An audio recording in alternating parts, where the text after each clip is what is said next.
Marion County Trail could be the best value in bourbon-themed travel in Kentucky.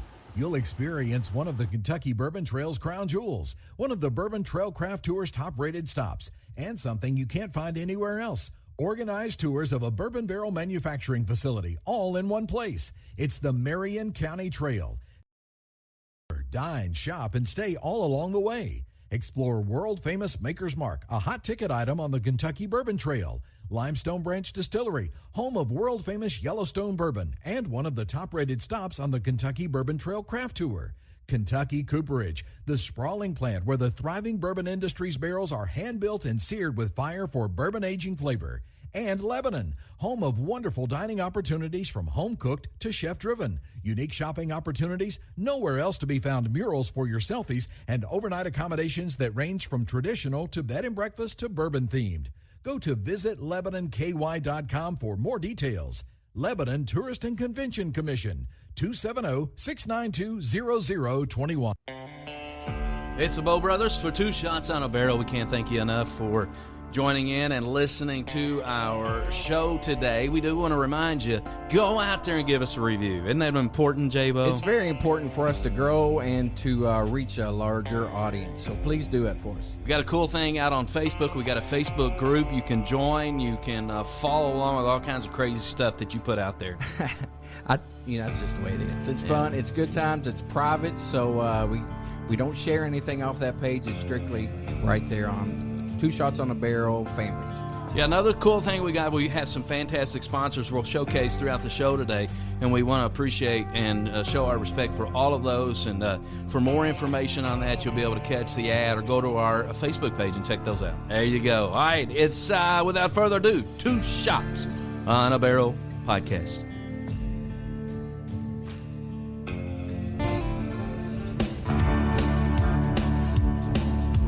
Two old boys ain't much for working. 2 shots on the barrel and they're talking about bourbon. Talking about a few other things that they don't know. If you've got a question, no need to ask. They don't have a clue, so raise your glass. Take a sip with the Bow Brothers. Now it's on with the show. From the heart of central Kentucky, the bourbon capital of the world, it's Two Shots on a Barrel with your host, a couple of hot shots of their own, the Bow Brothers. Back in the studio once again here at Marion Lebanon County Trail Health could be the best and Fitness. What'd you do, boy? I have no idea. Well, thanks for... I have no idea what that was like. The ghost. The ghost of Lebanon Health I have no and Fitness. idea. Hey, Yeah. man, but we're back in the studio, and Jim's over there. Look, you've had one sip, and you're already hitting the wrong buttons over there. Does that really surprise you? It doesn't surprise me one bit. But you know what? I'm glad we're back. You got blamed at a group that we love out of Indiana for being the button pusher. Yes, I was blamed, but it's you. Yeah. It's you. But you know what? Beautiful days are here. The weather's been awesome. Baseball's been in full effect. And, how's it feel now that you have no child in the house playing a sport outside this time of year? How's it feel? It's weird. It feels odd. It feels really odd, to be honest with you. Right. I don't know what to think about it. I mean, Kaylee is she kind of got into volleyball, so she's finished up volleyball, and I was holding out hope that she would play softball, and that didn't happen. So now it's just weird. That's weird, and you're being taken advantage of because people know this now.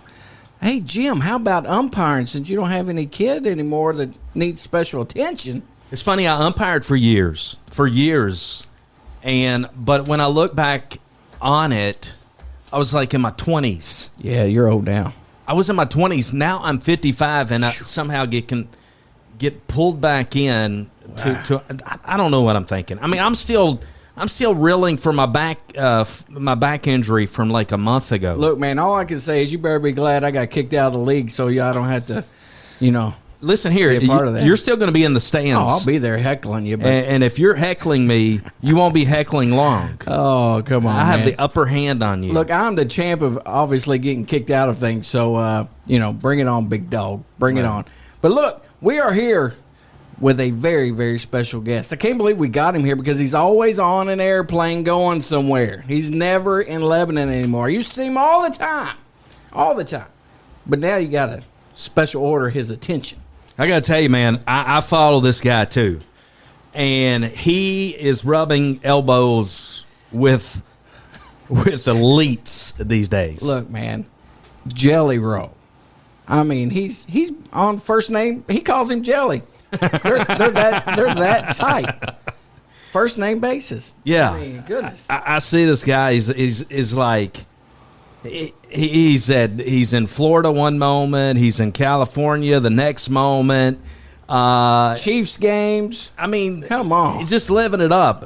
Let's welcome in our good buddy, Eric Lanz. What's up, Eric? Thank you, gentlemen. How you doing, buddy? I'm good. All that airplane travel is a good formula for a long marriage. That's what that is. Just keeps you away a little bit. Exactly. Yeah, that's right. Exactly. Good stuff, man. So you're when I first met you, you were doing a lot of, I'm going to say this wrong, signage work. Anytime I needed any kind of media-related stuff, you would always be there. Always help St. Augustine School with whatever they need.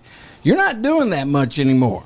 Yeah, I think when we met, I was probably working at Cinveo, which is a global manufacturer of printed products, whether it was envelopes or labels or cartons or print or whatever it may be. And, I was in the office a whole lot more then. So we still do it. You know, I'm the CFO of the Morris Companies, and we own a bunch of different stuff. We own a pet food packaging, so we still print and make bags for pet food. We have a gambling company we own down in South America that's a peer-to-peer app. Nice. That's actually about to come to the United States under a little different version of the game that's legal in the U.S. versus the one that's in South America. We have a logistics, feed additive logistics company in Arkansas, and we have a tequila company. So, hey, and, some of those are more fun than others. So, Right. So how do you keep track of all this stuff, man? Man, it's not very well anymore.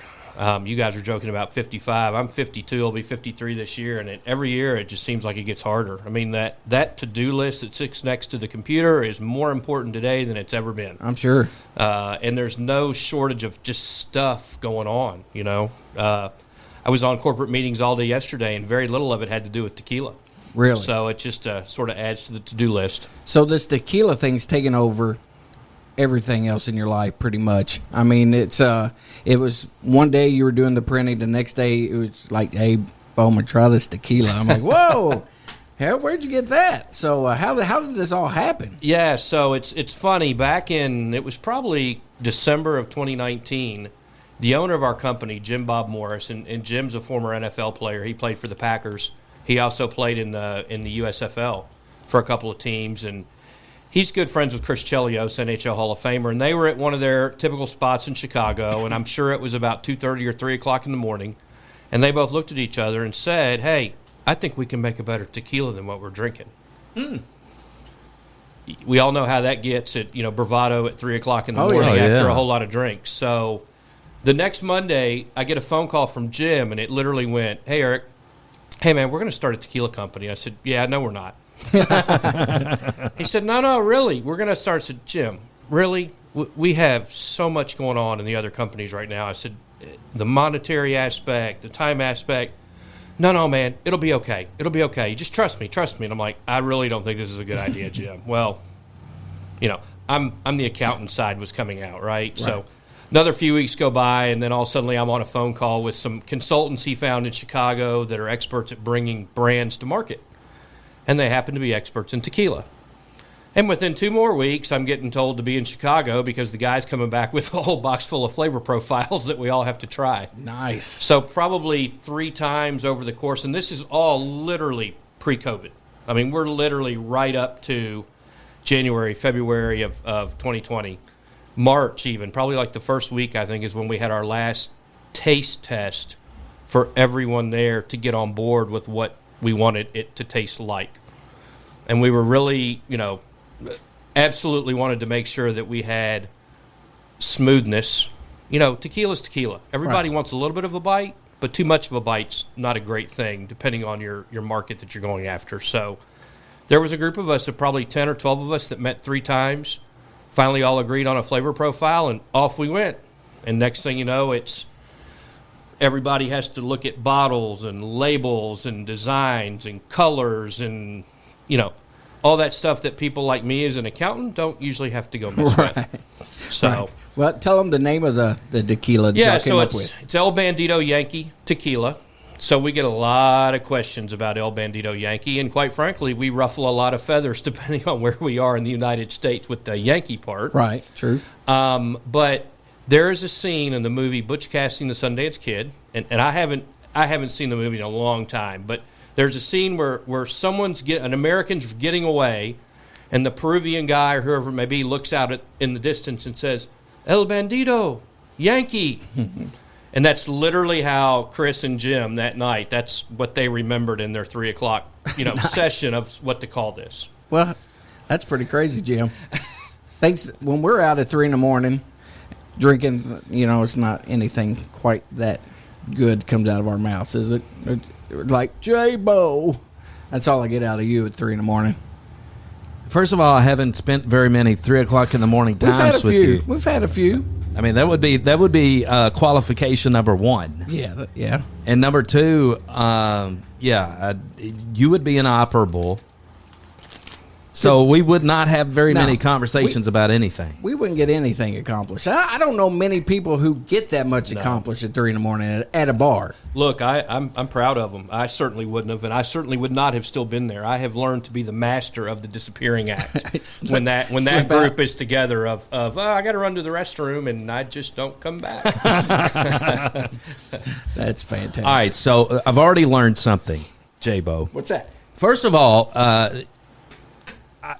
I want to back up here in a second and learn more about Eric Lanz, and then lead into some of the other stuff. But I've already learned that El Bandido Yankee Tequila was a new part of an existing organization that you were a part of. Correct.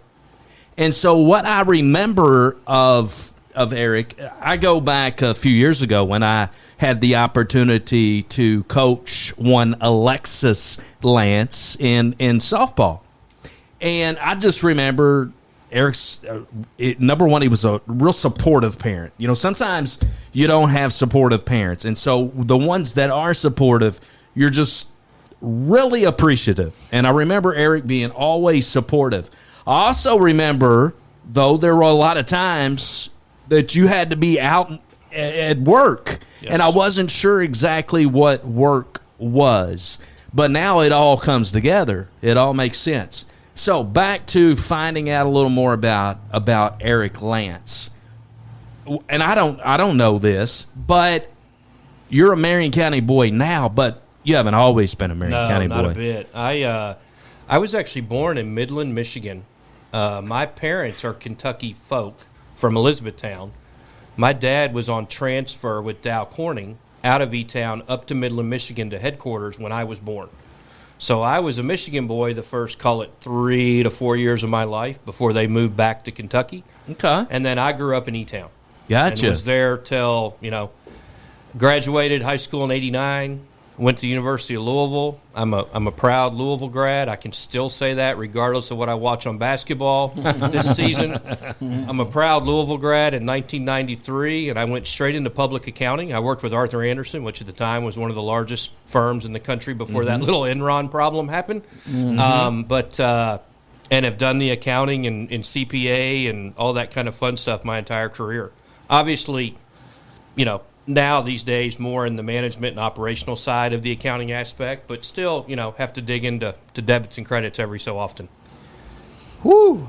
So tell me how that connection with now we're just going to call you a Marion County boy. All good. How did that come about? Yeah, so I met my wife in 2007 through mutual friends of ours. I have a lot of family, which a lot of people don't know here in Marion County, but my uncle was the editor of the newspaper, worked at the newspaper for years with Charlie Pearl, who Charlie, who runs the pool. Absolutely. And Kevin and Kennedy and that whole crew, those are all my cousins. Okay. So my dad and their mom are brother and sister. Okay.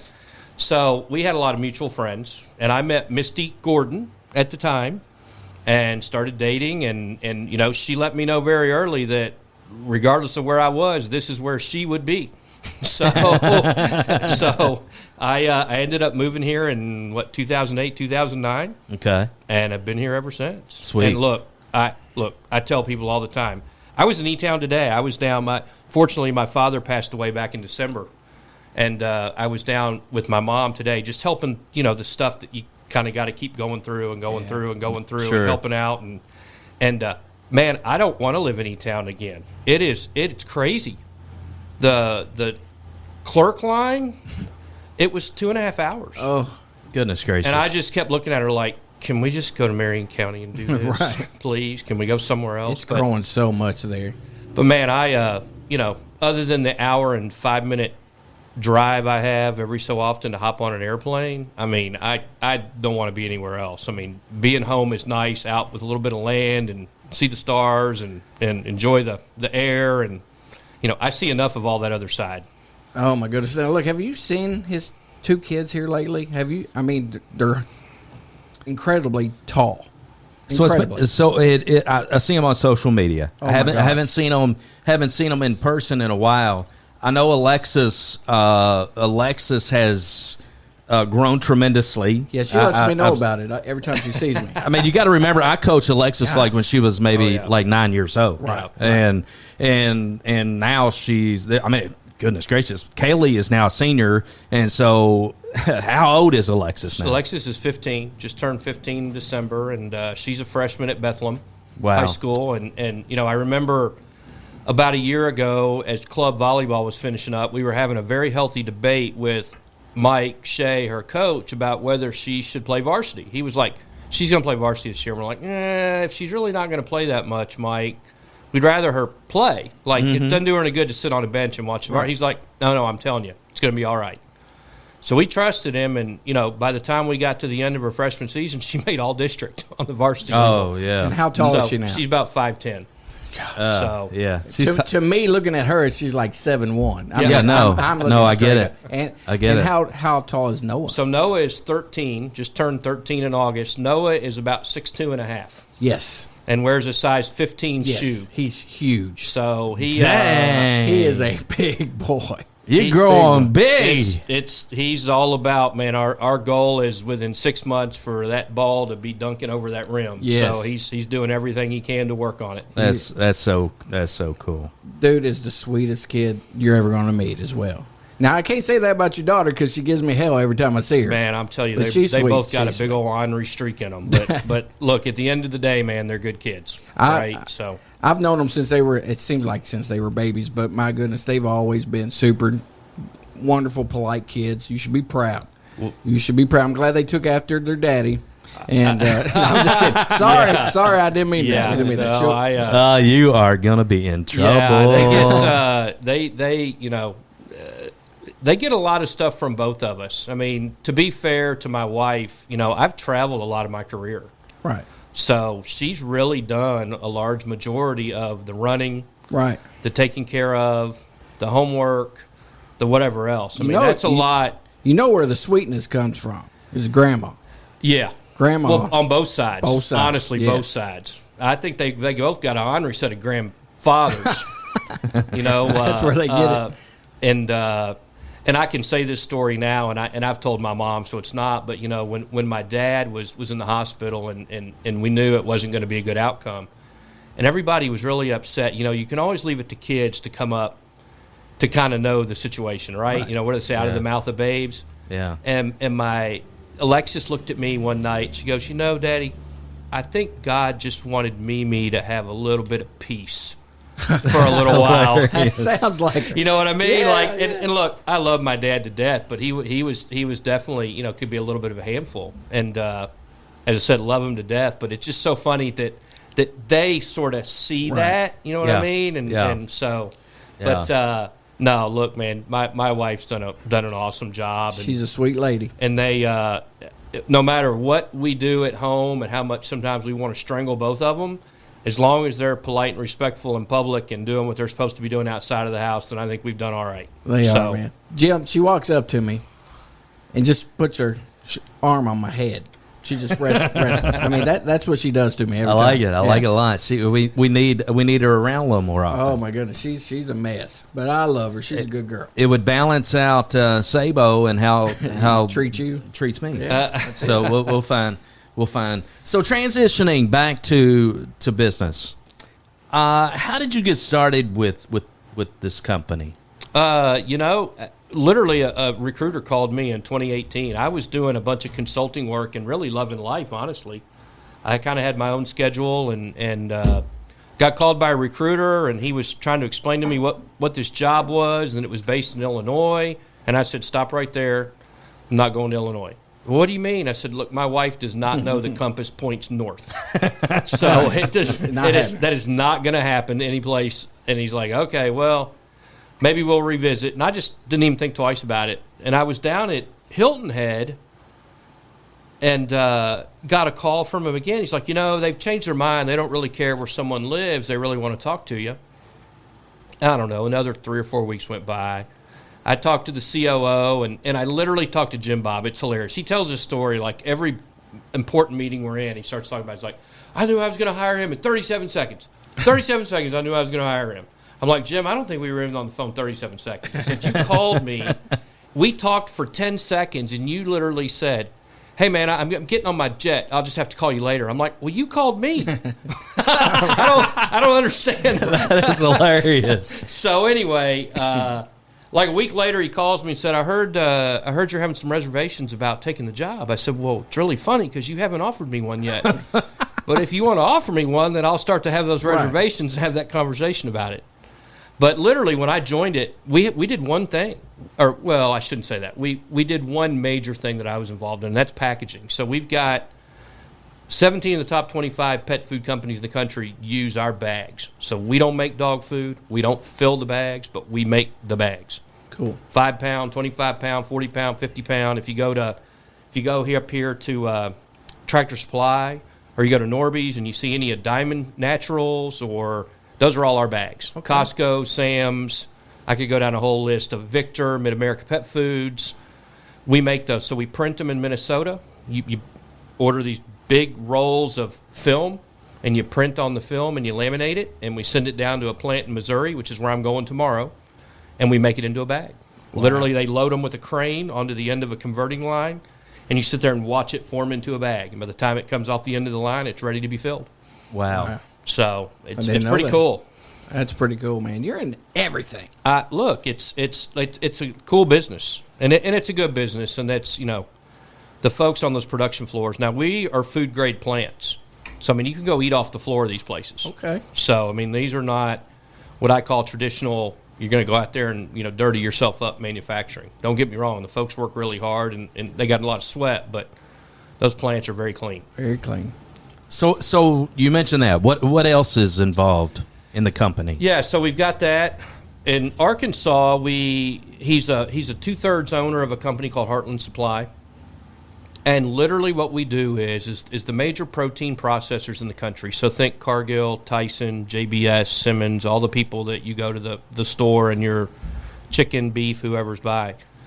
They've got a lot of mineral, additive, liquid, whatever it may be that goes into our stuff.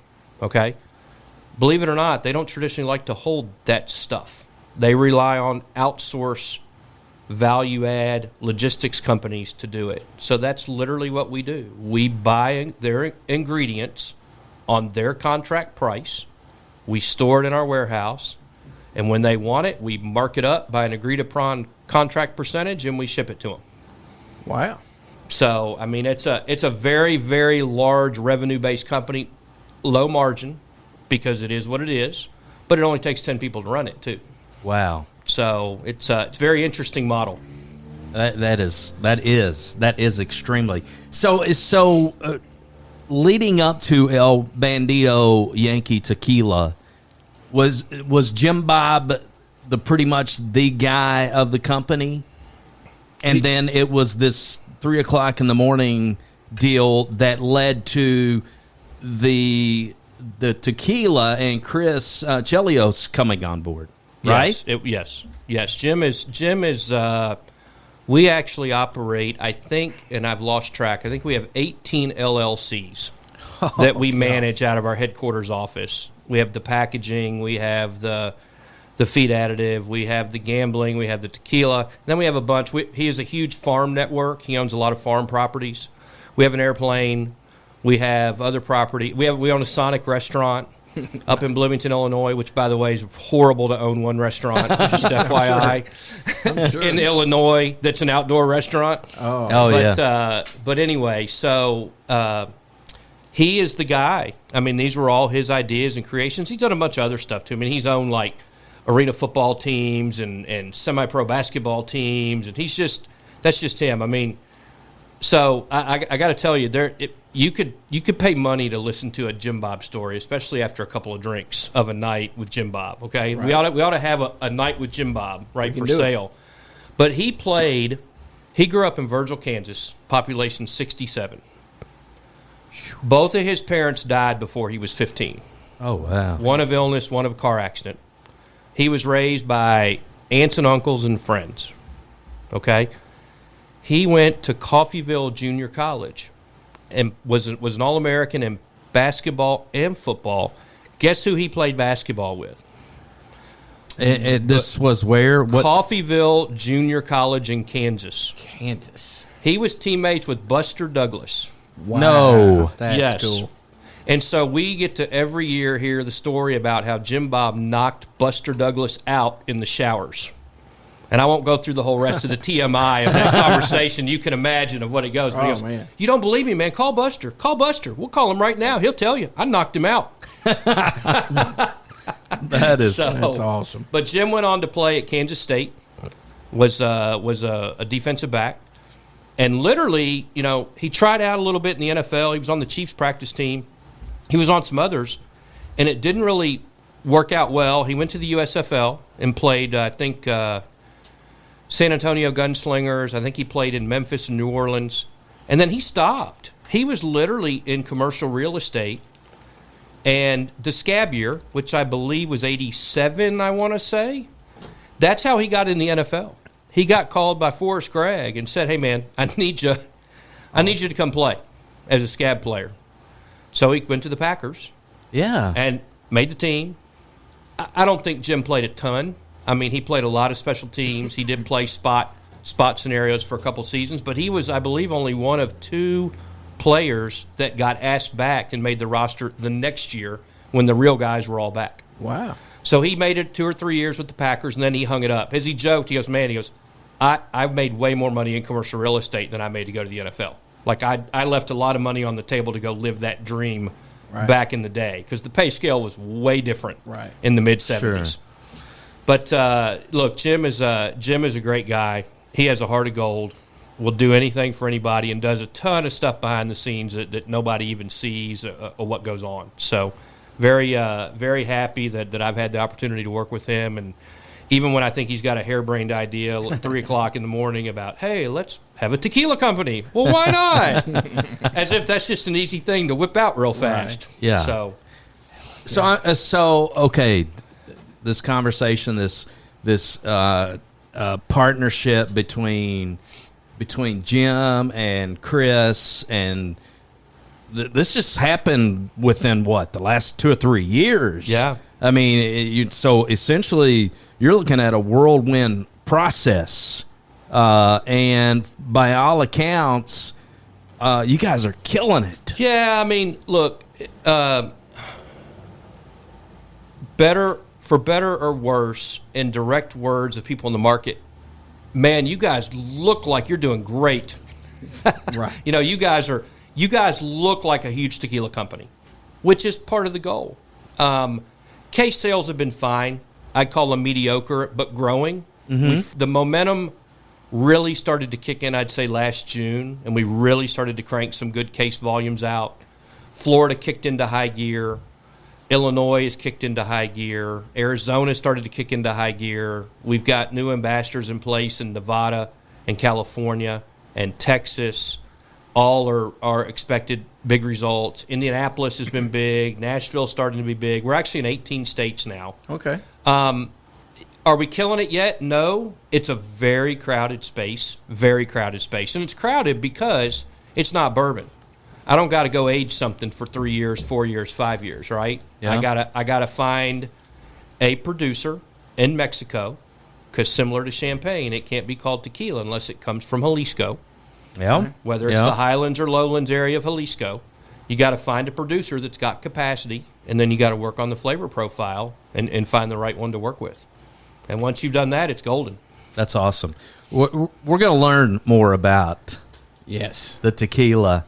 And as we get ready to go to a break, still a little preparation. I thought, and I don't know anything about this, but the InsideHook.com Yes.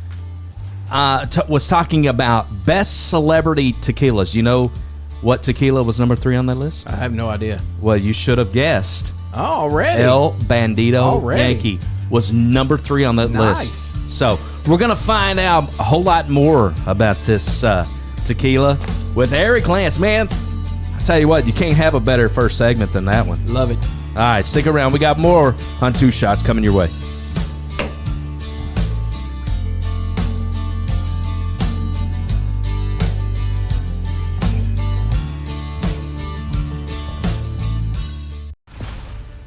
Exciting news for Two Shots on a Barrel. We have a brand new sponsor. Hey, this is Jim Bowl for Two Shots. Good Buddies Brewing Company, our newest sponsor. I got to tell you, they have it going on. Located in the heart of the bourbon country right here at 120 West Martin Luther King Avenue in Lebanon, Kentucky. All kinds of great craft pours, including many concoctions put together by master crafter Ray Osborne.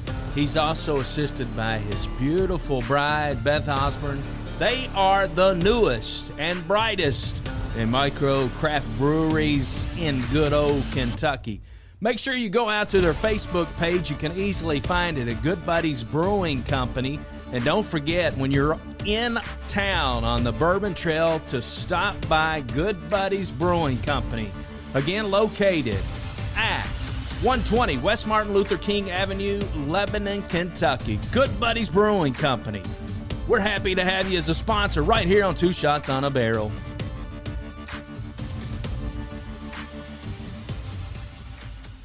There pretty much comes a time in everybody's life where you need a good attorney. And Two Shots, we recommend the law office of Don L. McCauley. Absolutely. If you want somebody to fight for your rights, man, I couldn't think of anybody better. Criminal law, bankruptcy, you name it, Don McCauley, that's who you need to call. It is 692-0784 right here in Lebanon, Kentucky, located at 144 West Main Street in Lebanon. We love Don McCauley, and you will too.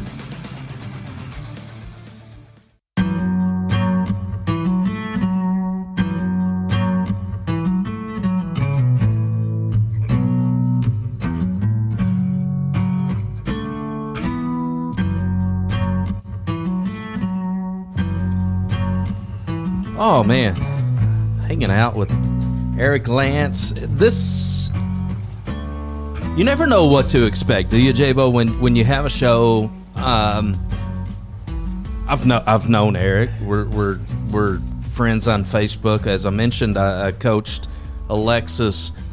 But I got to tell you, you never know when you're sitting across a table interviewing somebody what kind of guests you're going to have. Would you agree with that? For the most part, yeah. For the most part. But I mean, you know Eric probably because Eric was coaching your son.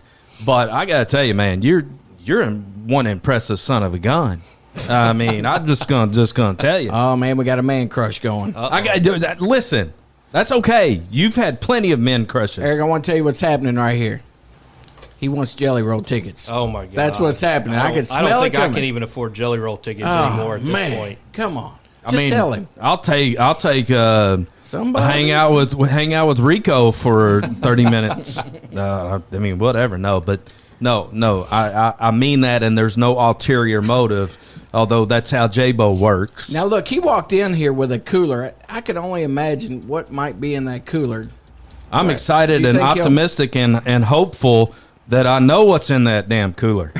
Well, I messed up because I thought there was a cold bottle in the freezer, and I walked in and I started to rattle around, and my wife said, "What are you doing?" I said, "I'm going to swap out a new bottle for the really cold bottle." And she looked at me and goes, "You haven't put a new cold bottle in a couple of weeks," which I know because I wanted a margarita last week and I couldn't find any. I'm like, oops. My bad. That's all good. Totally my fault. My bad. You'd think she would have, first choice of how many tequilas she has in her freezer. Man, she is a margarita. She has She mastered our signature margarita recipe. She's pretty got good, it? man. She's Oh, pretty good. man. Goodness, I'm going to have to roll over there and check that out. Sounds good to me. All right, so the two fellas that are the starters, the beginners of El Bandido, they're sports guys. Yes. You mentioned Jim and his football days and so forth. Chris Chelios was an NHL guy. I mean, so sports is something that, man, is an important part to who their identity is. They have built that into El Bandido and really kind of gearing it towards that sports, whether it be, we talked about Rico and the racing or Kansas City Chiefs or whatever the case might be. I think they're hitting a home run with that strategy. Yeah, it's there was actually a Forbes article that you can find out on our website, elbandidoyankee.com, that did a whole feature on us about the fact that we were using sports as the angle. And what's interesting is you didn't find a lot current of tequila in sports. We can all remember 80s, probably early 90s, if you'd flip on ESPN, beach volleyball, what'd you see? Cuervo. Oh, Cuervo. yeah. We all thought that was really good tequila because we didn't know any better. Right. But we started probably more so, certainly with Chris and the hockey piece, right? But I've always been a big race fan. Since about 2003, 2004, I got really heavy on the NASCAR and motorsports side. And we met a lot of the folks through SiriusXM. Our media director for our tequila company is a WGN guy who does what you guys do. He has a segment called On the Road with Dane, and he knows every sports person in America, every chef. He has a foodie side of his network, all that. And he's been extremely helpful. So he got us really involved with a lot of race guys that some of these guys were like my heroes. I mean, I say my hero. I can't tell you how much I get ragged out at home on the fact that my radio is on the NASCAR channel on SiriusXM. But anyway, these are guys I listen to every day. And now I'm in a booth with them, and now I'm working with them side by side, and Awesome. they're helping out. So, but the sports has definitely been a big angle. And we've dabbled in all kinds of stuff. We had a UFC guy, Dustin Jacoby, who's done stuff with us. We had a guy I joked all the time. I'm like, where do I find that sport? Is that on the Ocho? Like one of those ice race Right. speed skate people? And I mean, it's awesome. I mean, he had an awesome van, an awesome outfit, and all that. But we, I knew, and I may be taking a lot more credit than what we should take, but I'm going to take it because I can, and no one can refute it until they do. But we went super heavy after motorsports, and I think we poked a bear because within about a year and a half after doing all the activations we did around Daytona and Talladega and Phoenix Raceway and everywhere we were, magically Cabo Wabo came out and wrote a massive check to NASCAR to be the official tequila of NASCAR. Oh. Which is fine, because we didn't write that big check, and we're still doing activations all over the country. So I like to think that we had a lot to do with that they got tired of seeing this little upstart company garnering too much attention. Hey, you help NASCAR, they owe you one. That's what I see. But you mentioned the sports emphasis. Here, J-Bo, is some of the things that El Bandido Yankee has partnered with. The Hula Bow. Yes. NHL, NBA, NFL, MLB, UFC. You were outside the stadium at the Super Bowl this year. Yes. Pouring drinks. The Waste Management Phoenix Open, a PGA. I mean, you guys are hitting a lot of different, really cool sporting. I mean, I love it. I love it. I mean, it's tequila is the new bourbon. I mean, don't get me wrong. Bourbon is still king, and bourbon is bourbon, and bourbon, it's. I always tell people, if you look at the curve, bourbon has kind of come up that curve and might have just finally started to make a little line over the top of the hill curve, right? Tequila is still right before we got to the top of the curve. Now, it's getting inundated, and you talked right before the break about the number 3 on the magazine article of the celebrity. We get it that we're lumped into celebrity tequila. We also frown upon it sometimes because it doesn't always come with the best, the best description behind it. When tequila enthusiasts are talking, True. They sometimes shudder at the celebrity tequilas. Yeah. Because most of the time, the celebrity tequila means a celebrity decided at 3 o'clock in the morning that they wanted a tequila, and they called someone and said, make sure that by next year I have a tequila that launches with my name on it. They don't go all in. They don't flavor profile it. Right. They don't get involved in the design. They don't get involved in picking the distillery. They don't get involved in the marketing. Hell, they probably not even taste it. Exactly. So they don't get involved in all that piece, and so it gets a bad name when there's a celebrity. So, and there's a ton out there. So The Rock and Terramana, Mark Wahlberg and Flecha Azul, the Kardashians with 818. I mean, I could keep going on. Codigo, I see you got there. That was George Strait's. Right. So there's a ton of them. But you guys, and I understand that, and I respect that, but you guys went through the painstaking things that you have to do to put out a quality premium tequila. Yes, we did. Absolutely. So this is a fact I want everyone to pay a whole lot of extra attention to as they listen to this. There are between 2,500 and 3,000 tequila brands. There are about 150 that are clean. That's it. Clean meaning additive free. Yeah. Because in the tequila world, as long as you put less than 1% of anything in your tequila, you can still call it 100% agave. And it's not 100% agave. Yeah. And I could sit here and read you a list of names a mile long of the ones that if you and I go to a bar together and we grab just a personality thing and say, hey, pick out the really good tequila, they're going to look up there and they're going to see that Clase Azul bottle, right? That pretty ceramic bottle. And they're going to be, it's got to be that one. Yeah. Additive. Yeah. Casamigos. Additive. I can go down the list and tell you as we're sitting there talking which ones have additive and which ones don't. And the kicker to that, and people say, well, why does it matter if it's got a great taste and I love it? If I had $1 for every activation we're at and somebody comes through the line and says, man, I can't do a sample of that. I got really sick 25 years ago. Mm-hmm. I said, do you know why you got really sick? Yeah, man, it's the tequila. I said, no. It's not the tequila. It was the additive in the tequila. You probably bought a $19 bottle, and it's probably full of glycerin, artificial sweetener, caramel, vanilla, floral notes. You had additive. Additive is what gives you the headache.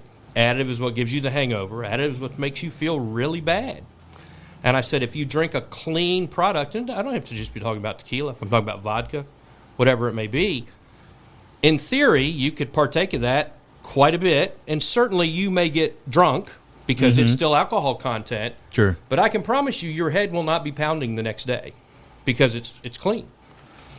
It's so interesting you talk about that because last week I was hanging out at my favorite place, Good Buddies, and there's a gentleman there that is on contract here in Marion County that works at one of the local factories that is from originally the United Kingdom, and he's like, I can't drink because we were talking about we're going to have Eric Lanz with El Bandido Yankee Tequila. And he's like, I can't do it. The first time I ever did it, I got so sick. He's like, I cannot do it. I will tell you this, Eric. You were nice enough to share a bottle to J-Bo about 3 years ago. Mm-hmm. And I got to tell you, man, that was, and I'm not just saying this because Jeremy says I got a man crush on you.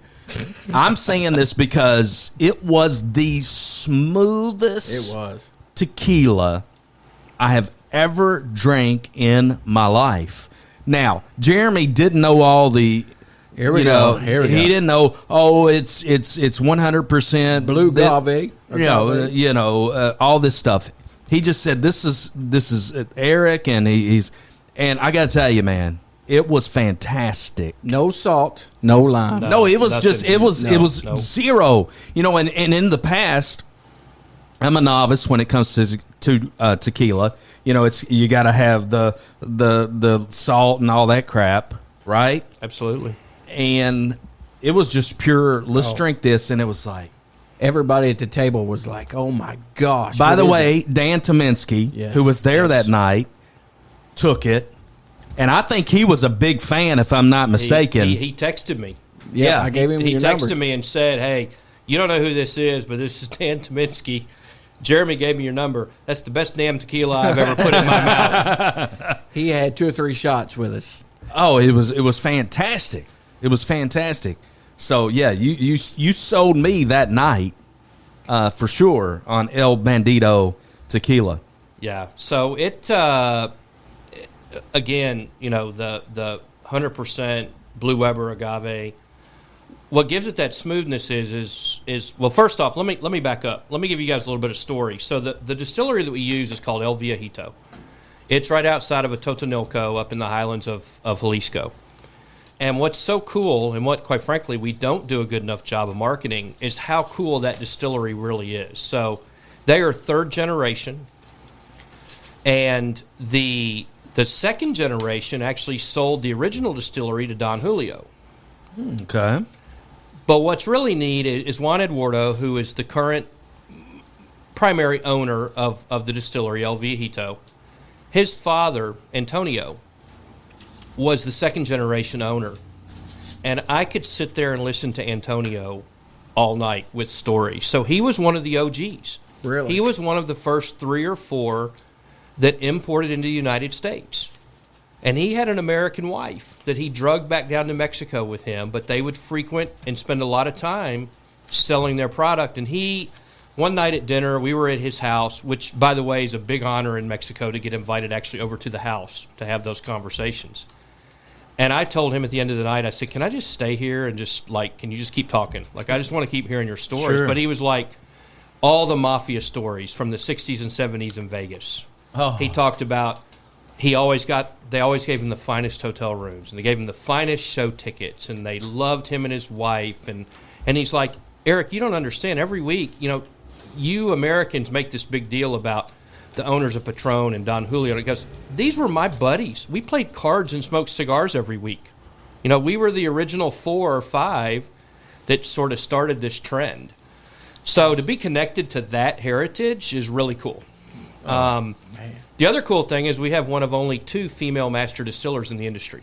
Wow, that's cool. And third, they only produce clean tequila. So I asked Juan Eduardo last time I'm down, what if someone came to you and wanted to produce a brand and they wanted to add stuff? He just looked at me and said, I don't know what you mean, Eric. I said, well, what if somebody wanted, he goes, what? I wouldn't do it. I don't know. He goes, that's not tequila. He goes, I have heard people complain that my tequila tastes too much like tequila. And he just looked at me and goes, that's the dumbest thing I've ever heard. How does tequila taste too much like tequila? It's supposed to taste like tequila. But they still cook in brick ovens, and I've got some pictures that I think I've probably shared once upon a time, but they load the brick ovens up, called hornos. They load those up all the way to the ceiling, and they've got pipes that steam comes in through the pipes. They'll cook that for 40 hours under full pressure steam. When it's done, and it's basically, really soft, it gets unloaded onto a conveyor, and the conveyor goes up onto the line, and it eventually gets mashed. It'll pull out all the pulp and all that stuff, and then it mashes the juice, which is the agave, coming out of the plant, which is massive. I mean, the agave plant's like, I don't even know how to sell for radio. This isn't going to be good, but, it's a big plant. It mashes it, gets it all out. They still distill in copper pots. And then to get that smoothness, we oxygenate at the end of the process. Oh. That's what gives it that little extra kick. 60 to 70% of the consumption of tequila is females because of how high the percentages of margaritas and palomas and other drinks, tequila sunrises, whatever it may be. And studies show if you have too harsh of a tequila, the female population will drink it, but they're probably not going to come back to drink more. Right. So it's just catering to what the marketplace is. But we certainly had a goal to make sure that we had a very smooth product. So you have been to where it's made? I have several times. I need to be back down there in a few weeks. But I have. We work on it's very small, actually. I think compared to what we in Kentucky go to a bourbon facility and take a tour, I actually think you would almost be kind of disappointed. I think it's very cool because it's so pretty out there. And to me, the highlight of the trip is not necessarily at the distillery. It's the drive between Guadalajara and getting to the facility. Mm-hmm. I got to tell you guys this one story. We were driving out there last time, and there's this beautiful memorial that's on the side of the road. Crosses and skulls and all the things you traditionally think of, Dia de los Muertos kind of thing. And I said, oh, how pretty. And everyone in the car just sort of stopped and looked at me. And I said, okay, not pretty? And they're like, that was built by the drug lords. That's where they come pray for their enemies to die. Oh, my God. And I'm like, oh, that's not so okay, pretty. Well, maybe it's not so pretty, but could you back up and let me get a picture real quick? My goodness. Gosh, man. But seeing the what real Mexico looks like, right? It's an hour and 30-minute drive out there, depending on traffic. But to see all the little pop-up food shops and the pop-up shops and the mom and pops and the kids out there working and the agave fields and the blue off in the distance of the agave up in the mountain, that's the cool part. I mean, yeah, the distillery is awesome, but I've seen the distillery a gazillion times. Right. But it's what I see between the two that's really neat. That's fantastic, man. So one thing you didn't touch on is the aging process. Yes. We touched it for a second. So compared to bourbon, 4 years on up, hopefully 6 or more in bourbon. What is it for tequila? Yeah, so there are several expressions of tequila. Blanco or silver, as some people call it, that is right off the still. So that's not aged at all. That is after it finishes distilling, goes through the oxidation process, goes to bottling, and gets bottled off. Done. The Reposado needs to be, I believe, at least 2 months aged. Okay. And it will be aged typically in American oak bourbon barrels. Sweet. Ours is aged 3 months. Quite frankly, most of our batches are somewhere between 3 and 5 based on when we actually have them pull it out of our aging barrels. And that's what gives it the color. So that's why you see a little bit more golden color because it's been sitting in those bourbon barrels. Now, every distillery treats those different based on how dark they want it to be. We re-char the barrel because if we don't, it's almost too light and we need it to be a little bit darker, so they'll re-char it. We are about to release, probably in a month, our Añejo. Añejo has to be aged at least a year. Okay. Now, I am not an aged tequila guy, but I can tell you guys, especially the bourbon drinkers, this stuff is really good. Like, really, really good. And we didn't oxygenate it. They oxygenated it, and we're like, too smooth. Take that back out. And it's fantastic. Really? Yeah. So where do they store these barrels? So the barrels are all down at the distillery. Okay. So what's neat is at our distillery, they make several brands. They make El Bandido Yankee. They make their own, which they have a bunch of varieties of El Viejito tequila. And they make Santo, which is owned by Guy Fieri and Sammy Hagar. Oh, okay. So Sammy had been there multiple times. Guy was just there in January, and he actually filmed. I'm assuming we will see it on the Food Network at some point in the next few months. He brought a filming crew there for about 3 days. But what's neat is all of our barrels have our logos at the end, and then back in the corner is the private barrel of Guy Fieri and the private barrel of Sammy Hagar. So I, of course, walked back there to make sure I got a selfie with those private barrels. Sure.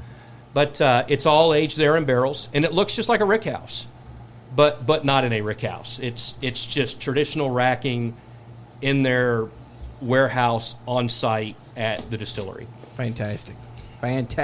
So before all this, were you a tequila connoisseur type of guy? Not a bit. If you put a gun to my head, I couldn't tell you. In fact, I remember trying to buy a bottle for some relatives of my wife one time for a Christmas gift, and I'm in the store, and I'm like, I have no clue why some of this is silver and some of this is gold. Like, I have absolutely zero clue. So I was more of a vodka guy. My wife is the bourbon person of the family by far. Like, way outranks me. And again, now I'm a tequila guy, but it has to be, I know enough now after a few years of when I'm drinking good tequila or bad tequila. Yeah. So it's hard for me to drink a lot of other people's tequilas because I'm so used to the smoothness of ours. So I've been trying different tequilas, and I noticed there's some really high dollar tequila out there, really high dollar, top shelf tequila. One thing I like about El Bandido is you go through probably a tougher process of making yours. Yours is an ultra, top shelf tequila, but you all don't mess around and put $1,000 on a bottle. You keep it around $50. Yeah, and that's right around our bourbon price where we buy bourbon. So I mean that's a great price for such a wonderful tequila. Our goal when we made it was to be an ultra premium, but not an ultra premium price. So most of the places around the country, you're going to find our Blanco runs probably $40 to $42 a bottle. Reposado is about $5 more. The Añejo, I think when it comes out, most places are going to retail around, call it $65, $95, something like that. But again, based on the awards that the Añejo has already won, I'm sort of starting to question whether I should have marked that up a little higher. Anyway, very affordable. I mean, that's a great price. And again, it's clean. So for those people that want to really check your tequila, there is a website called Tequila Matchmaker. That's kind of been the one that everybody goes to in the industry to go check what's been deemed additive free, because the testing takes place and then you get a certification that you are additive free. So you can go in there and type in the brand and it will give you a whole report on not only the awards and the taste and the reviews, but whether it's additive free or not. You better get on there, Jim. I need to check that out, though. You need to check that out. Now, can I tell a story about Jim and tequila? You got a second? Well, look, see, this is fake news. This is not even true. He's been worried that I was going to talk about this. I'm not worried about it because your recollection of the story is completely false. Well, let's hear my side of the story first. All right, we're at a distillery, and we're just kind of hanging out, doing a little MC work, and we decide we're going to drink the rest of that tequila. Finished it up. We both get a little nervous before we hit the stage. So there were several hundred, maybe 1,000 people there that night. And so we finished the bottle. Well, I didn't know that Jim would just... So tequila funny. is a mind eraser for Jim Reed. This is hilarious. So we get up there and he announces, welcome to this distillery, which was another distillery down the road so he totally forgot where he was, and he loved that tequila though. Are you? I'm not going to get deep into the conversation. There were so many false things that you said. Number one, that we finished the bottle, which is completely false. Okay. Number two, when we drank the bottle or had a couple of drinks of the tequila that night. Mm-hmm. That was a night that we hung out with Dan Tominski. True. And that was not the night that I forgot where I was. It was the next day. He forgot where he was. Your story was completely false, which means you, from drinking the tequila, had memory loss. I guess it could have happened, but I didn't call the distillery by the wrong name. So. I am guilty of that, but it had nothing to do with drinking El Bandido Yankee. Look. If you did forget everything, at least that tequila was damn good that night. It was. I do remember that for sure. High-profile people. Oh, good Lord! Had that tequila. All of them loved it. Everybody loved it, especially one of the biggest names in bluegrass music. Fell in love with it. Absolutely, yeah. I mean, when you get a text from Dan Tominski saying that's the best damn tequila I've ever had. I'm glad he texted you because I gave him your number. No, it was awesome. That's cool, man. I mean, I have to stare at myself or shake myself some mornings when I get up about some of the names that have ended up in the contact list now. I mean, these aren't people that I'm like calling up and saying, "Hey, buddy," whatever. Right. But I've had to conduct some type of business with at some time or another. That's so cool. And it's it's just been a privilege, really. I mean, it's pretty cool, but definitely a privilege. I'm sure when Eric Lanz gets texts from me and you, J-Bo, he's like pinching himself. Like, crap, why couldn't it have been Dan Tominski? Why J-Bo? Oh, my goodness. You're probably calling him about playing time for Sabo. Exactly. Well, I will tell a story, and I don't share this one. We'll do that. Yeah, hang that story because when we come back, I'm dying. Is that daggone tequila chilled yet because I want to partake in that. And then I also want to talk to you about different ways folks drink tequila. You mentioned the ladies and how they like it with the margaritas and kind of thing. So do you, man. I mean, listen, So do I. I'm okay with that. You're trying to make fun of me tonight. Straight tequila. Bring it on. All right, we're going to be back with Eric Lanz in just a moment. Stick around. We got more Two Shots coming your way. I can see it.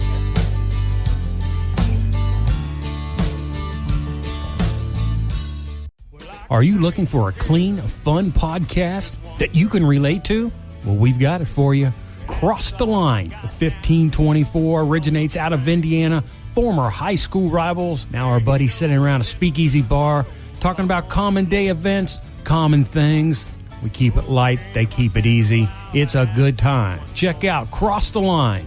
1524. You can find it on all the podcast apps and players. You can also check them out at crosstheline1524.com or check them out on Facebook, Cross the Line 1524.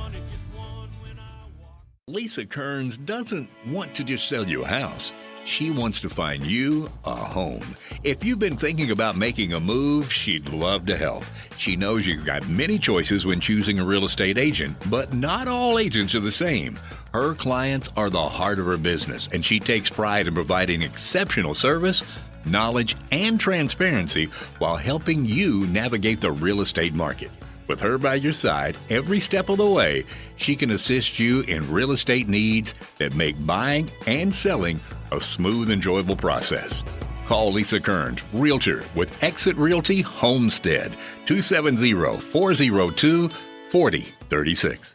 For all your full-service auto repair needs, it's Big O Tires, 2 locations, Bardstown and Lebanon, J-Bo. That's right. Billy Taft will take good care of you.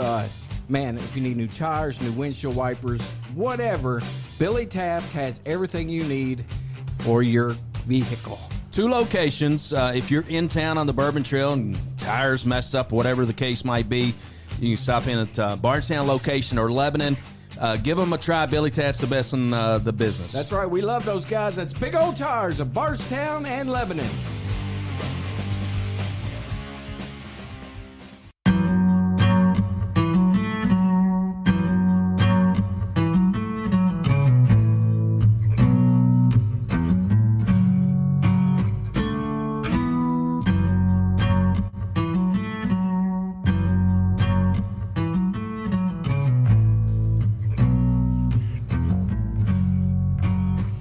The show is getting ready to commence. It's going to the next level. El Bandido. Yankee, Tequila.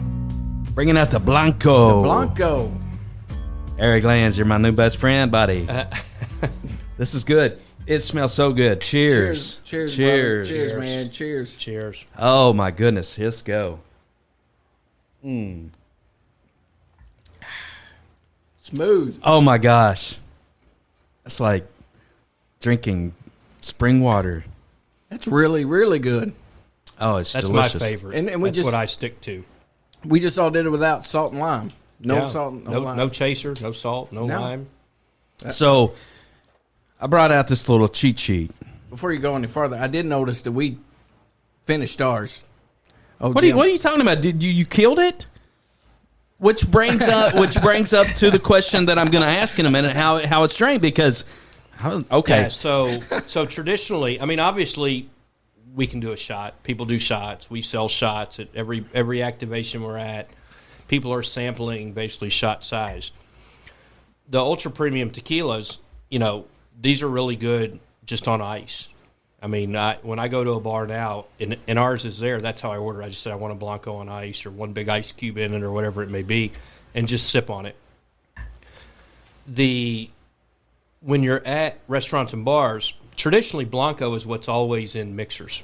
Obviously, it's the cheapest tequila of any expression of the group because it's not aged, so it's got less cost. Okay. But, it's fantastic in margaritas, palomas. I talked about Tequila Sunrise. If you go to our website again at elbandidoyankee.com, we have an entire recipe section that gets, new ones added every month or every few weeks, and we try a lot of them at home just to play around. Rico, who you mentioned, Rico Abreu, Rico tries a bunch of them. One of his, he is like a master at social media, and he gets his dog Gus, because who can resist a cute dog in a video, right? Yes. So he gets his dog involved in a lot of stuff, and even Gus will have like a little Bandido bandana on and carry like a lime over in his mouth to make a drink, but he makes a lot of concoctions that look really good that we're dying for summer to get here to try out. We need to get Rico to share this podcast because he's got like a quadrillion million followers out, and you're right, man. He's a killer out on social media, dude. It blew my mind. We were working with him on merch, some co-branded merch, and his manager. They are wonderful people. They are truly wonderful people. Him and his management team, and we were together, and through the rainstorm, after Marty and I were both soaked and looking for a car to go sit in, and I mean, talking business. I mean, Rico sells $1 million a year of merchandise. Wow, jeez. So I mean, it's wild. I mean, we do Rico. We've got a pro stock motorcycle racer, Flying Ryan Ayler, who we sponsor. We'll be back on Jeremy Clement's Xfinity car and NASCAR as an associate sponsor for a couple of races this year. We're doing the Cars Tour West thing. So got you a DJ on board. We got a DJ, yep. It was breaking news as of about a week ago. We signed DJ Silver, which is Jason Aldean's DJ, and he also tours himself. He's got his own residencies in Vegas and Miami, and if you go to his website, he's got an entire tour coming up. Wow. All over. So drinking, you mentioned a block of ice. If you go to the bar, you'll order it that way. Obviously, we talked about a million different concoctions, whether it's a margarita, tequila sunrise, those types of things. How does Jim? I want to drink it like Jim Bob. How does he drink it? Jim is a Reposado guy, and he's on ice. So he's either on ice or like we just did it with a really nice cold bottle. Mm-hmm. He'll just drink it neat, but that's his preferred method. Does bourbon, when you look at bourbon, J-Bo, you can drink it obviously room temperature. You can drink it on ice. You can as a mixer. Is there ever a time when somebody might just drink tequila at room temperature? Sure. Similar to other drinks when you're down in foreign countries, especially Mexico, they like their sodas even at room temperature. So I see most of the time, and the folks down there that are in the industry tend to consume a lot of it even during the course of the day. I don't think I'm telling a secret. I think that probably goes on everywhere. I joke about their quality testing all day long, but that's always at room temperature. Okay. We drink it that way. I think it's preference. I think the best thing to do with a really good bottle of tequila is to take it home and throw it in your freezer and just let that baby sit there. And when you're ready for it, pull it out.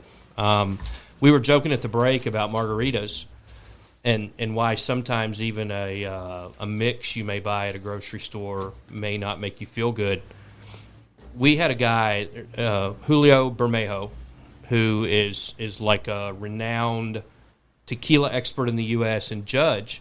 He came out our first year in operation and taught us. There's a famous restaurant called Tommy Tequila's from San Francisco, and he came out and taught us. He says the perfect margarita is only 3 ingredients. He goes, all these bars complicated margaritas. They get into triple sec and juices and all this. He goes, you need tequila, you need fresh lime juice, and I mean fresh lime juice. I don't mean from concentrate. Mm-hmm. And you need agave nectar. He goes, if you got those 3 things, you're going to make the perfect margarita every single time. Sweet. And that's what we keep at home. So I keep Finest Call lime juice, which is fresh lime juice you can order from, more a food service grade lime juice. Mm-hmm. We keep agave nectar in the house, and we keep tequila. Where's a fella find agave nectar? Walmart, Kroger. Really? Absolutely. Yep. Go to the aisle with the juices, and it'll be on the top shelf next to like lime and lemon and all that. Actually, that's a lie. You go where the sugars are. Okay. And it'll be at the top shelf above all the sugars, and you will find agave nectar. It's just a cleaner source of sweetener. I like it. I was reading about the blue agave plant. A lot of people don't understand this. I did not know this, but there are incredible health benefits to blue agave. It's incredible. Number one, there's zero carbohydrates. But let me just briefly talk about it. 100% blue agave tequila has surprising health benefits thanks to the agavin, or ever how you say that, the sugars found in the actual fruit. Correct. That's incredible. I would never have guessed that in a million years. They call that fruit the piña, which is, you see that beautiful cactusy looking array coming out of the ground. Yes. But the humidors, so again, years ago, I passed by a Mexican place, El Humidor. Oh, it's El Humidor. I had no clue what a humidor is. A humidor is the guy that goes out and digs the plant up. Really? So that's what they're called, Really? humidors. They have a special tool, and it is not machine. It's not Kentuckian harvesting corn and wheat. It's a hand process. Guys go out on a truck and have a special rounded, edged, extremely sharp tool, and they jab down and they pop the piña up out of the ground. And again, it's massive. It's massive sized. Wow. And it is. And then they come back after they load the trucks, they'll unload it and they'll chop it.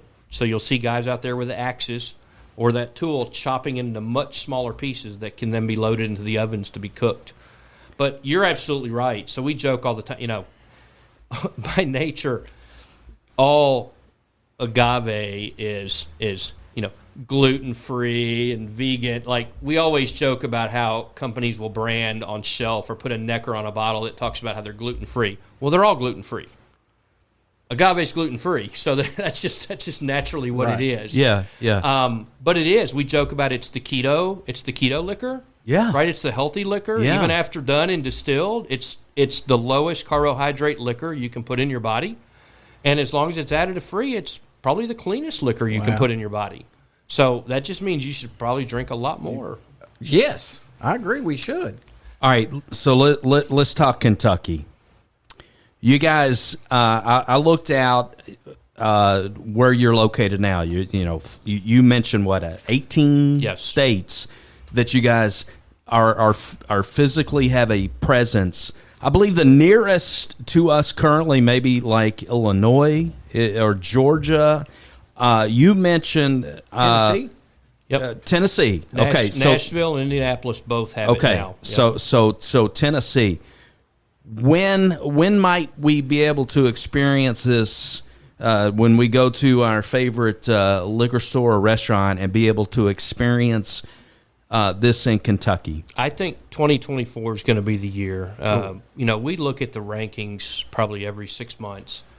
With bourbon being so heavy in our state, this is not a top tequila drinking state. Sure. But it's my home state, and it's important to me for it to be here and be available. Mm-hmm. So we have it slated in on the. We just finished a couple weeks ago. I was on calls working on kind of the master strategic budget case volume by state, and I snuck Kentucky line in on that spreadsheet one more time this year. There you go. So I think it'll be 2024.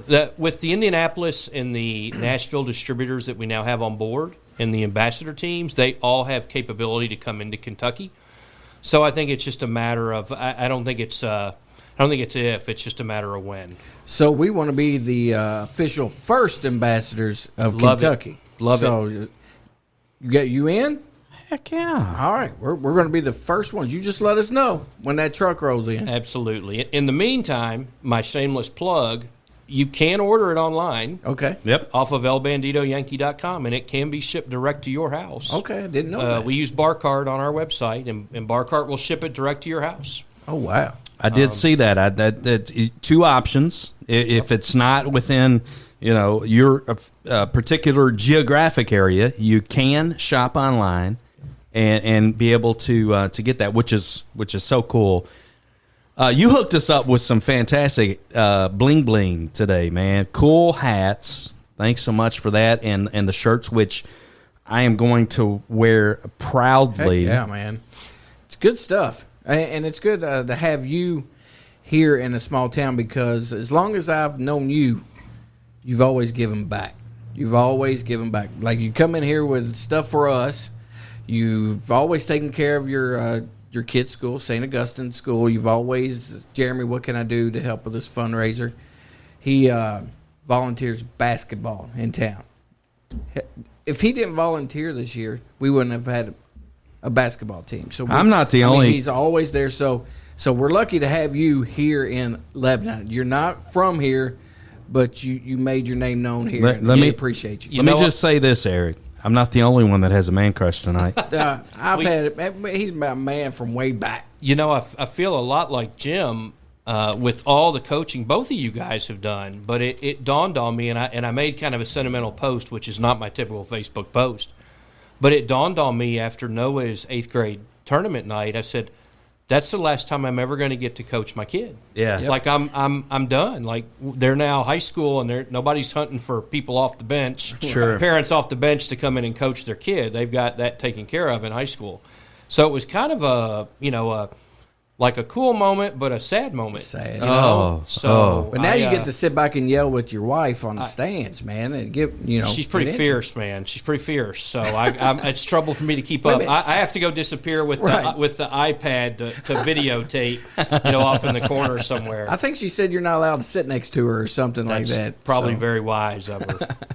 But no, man, it's. You've done great things since you've been here in Lebanon. We appreciate everything you've done. No, I appreciate it. Our brand, it was very important for us with the brand.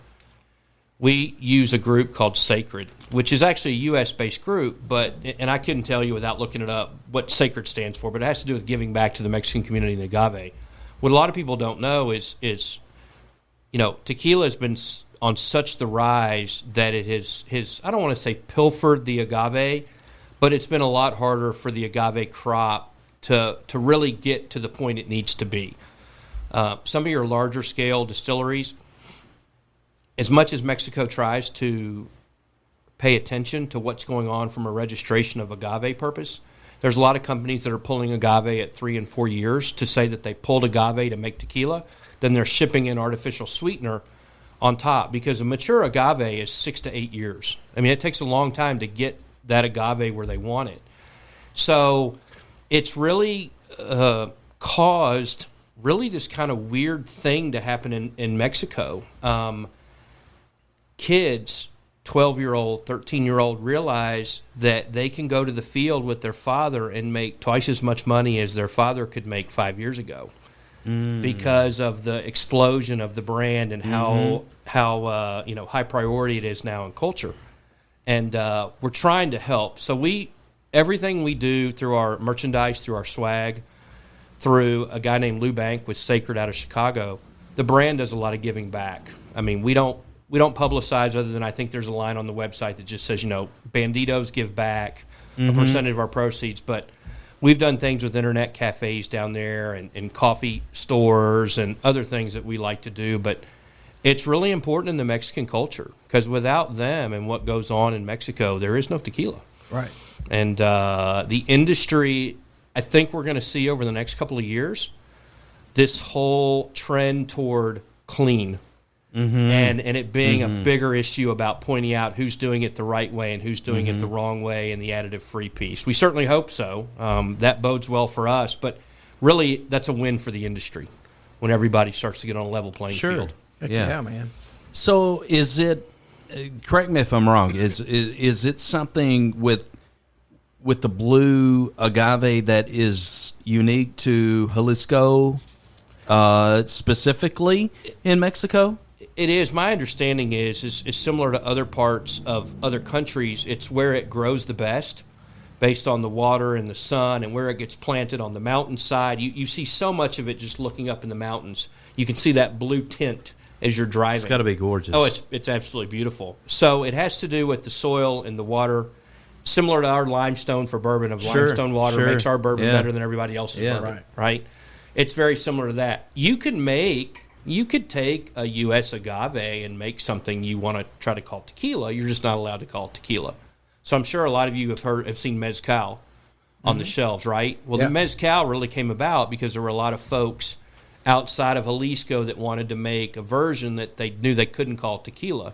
So you traditionally have a smokier tequila version using either a foreign or a U.S.-based agave plant, but treating it a little differently and making mezcal.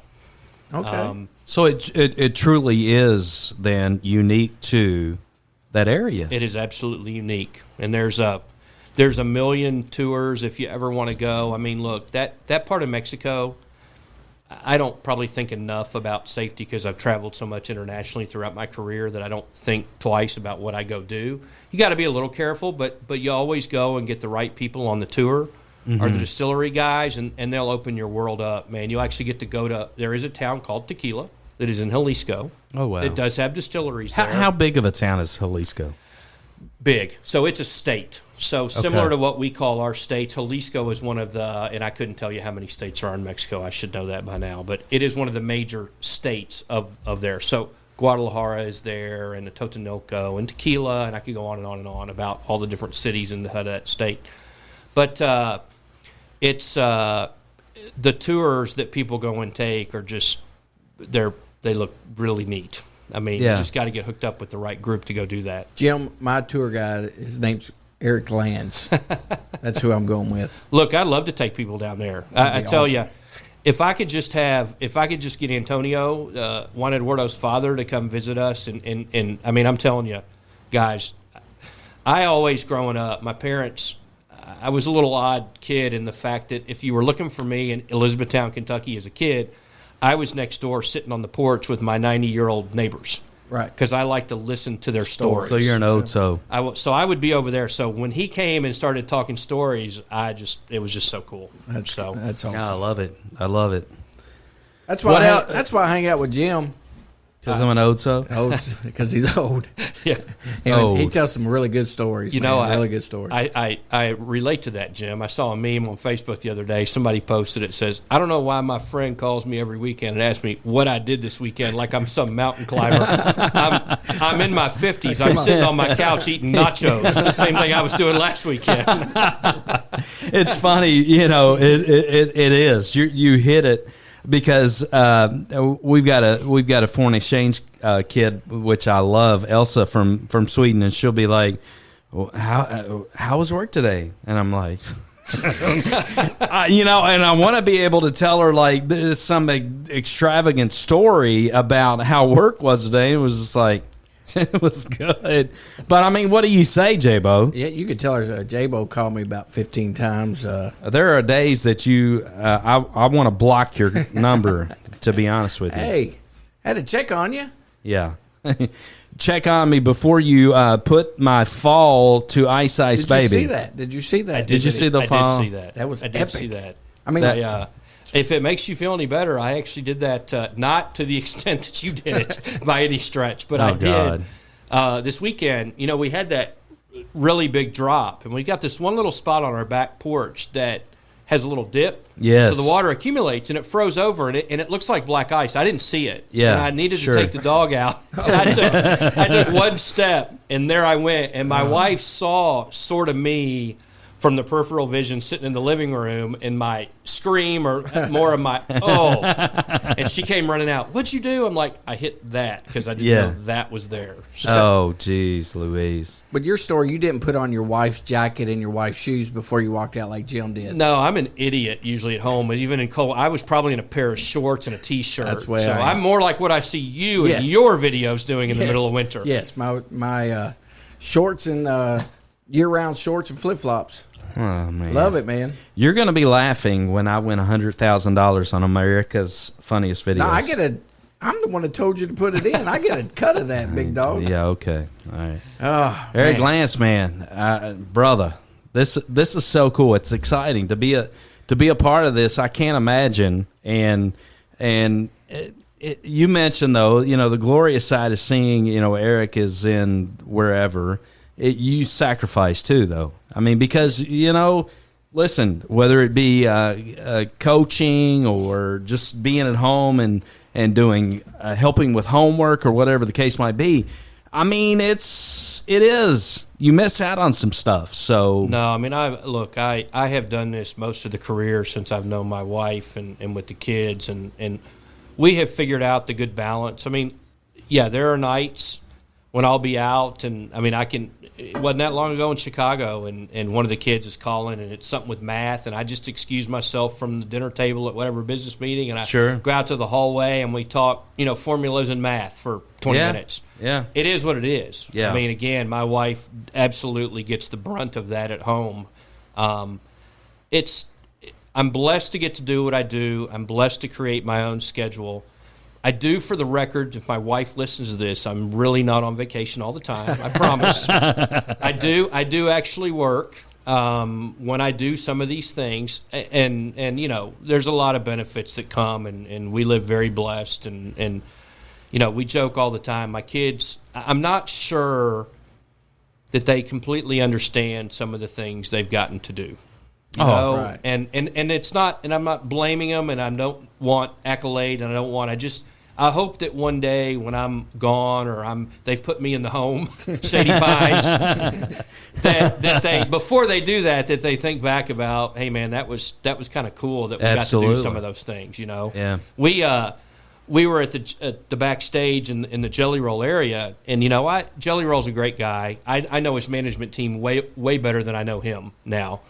But one of the coolest parts, and Misty could tell you about this, but Elle King, who came under fire recently, and I understand all that. But pre that, she was backstage. She had just come off stage, and I bet she and Misty talked for 30 minutes. Wow. And Elle was like, "You just need to be my new best friend. I just love you, and you're from here in Kentucky." I mean, it was literally like just sitting down and talking to your best friend next door. So I mean, some of these folks are very cool. I mean, we get this Hollywood persona of everybody that we see. Yes. And I mean, Jelly Roll's manager is John Minnelli. John Minnelli is who created Jay-Z's $1 billion fortune. He managed Rock Nation. Oh wow. I mean, John wears black sweatpants and a black sweatshirt and black Converse shoes, and you couldn't pick him out of a lineup if you tried. Mm-hmm. And he's a typical New Yorker, but he's a very cool dude. Mm-hmm. That's awesome. And he just likes to have a good time, but he's business when he needs to be business. Yeah. But Misty loves him. He told us in the very first show, I never take a picture, and all Misty had to do is run to him and make him turn around, and he would get all giddy and be like, "Okay, I'll take a picture with you." So it was so funny. But, awesome. that is, man. Well, Jim, now that you got a new BFF, man, maybe he'll take us to a Jelly Roll concert sometime. Get back there. I could totally see it happening. I think so. So. He's not even around here coming anytime soon. Man, we were blessed to do that deal when we did it. He after the CMAs and the Grammys, and hell, he's been everywhere. I mean, he was at the NBA All-Star thing. I think he was at the Super Bowl. I can't keep track of him. But I have a feeling that he has probably priced himself out of our marketplace for 2024. He is doing well. And again, he did a tremendous job for us. When we did that contract, the joke was about what did we have to give, and John goes, well, the biggest thing you're going to have to do is pay for a liver transplant for the guitarist, because at every show when they did Bottle and Mary Jane, they brought a bottle of El Bandido Yankee on stage, and they poured it down the guitarist's throat. I've seen that. But he did that for 44 shows. And so holy cow. We made a joke with Jack, the guitarist, about how, sure, we'll pay for the liver transplant. We appreciate the press. That's awesome. Well, keep on trucking, man. I can't wait to see the rest of the story. I mean, it sounds like you're just getting the ball rolling on all this stuff. It's really just taking off. It's awesome. It's going to be a fun ride. So I appreciate you guys having me on. This has been awesome. Listen, as busy as you are, I mean, seriously, to take the opportunity to come in here tonight and just just hang out with us. Yeah, you just got me out of folding laundry tonight. Nice. You guys. Sweet. That's awesome. So you like the studio? Man, this studio is awesome. Pretty cool. I'm not sure I wouldn't be here all the time whether I had something to do with the studio or not. It's just kind of like a getaway place, right, J-Bo? It really is. And Jim would call me sometimes, man, wife's mad at me. I'm just going to stay at the studio for a few hours. I mean, it's perfect. Time out, right? Fake news again. Now that I know that that's available. It's here. It's here. We'll give you the code. Yeah, we'll give you the code. You can walk in anytime you want to. Just occasionally, the only rent refresh with another bottle. Yeah. The only rent is you know what to do. right? I do. That's it. Absolutely. That's it. Eric Lanz, man, great show. Great hanging out with you, brother. You're Appreciate a it, guys. superstar, man. No, not a bit, man. Not a bit. Just all the people around us. Hey, So, look, now, we have some friends in Indiana we need to hook you up with as well. They're good buddies. They do a podcast, Common Man Podcast, and These guys need to know, and it's coming to Indiana. Yes, So- it's there. So Big Red Liquors, which is the 6th largest private chain in the country. They've got Yeah. 92 stores in Indiana. They carry us. So So you can find that's it. right. We got a guy there that has 2 liquor stores there. He needs this in his store. 100%.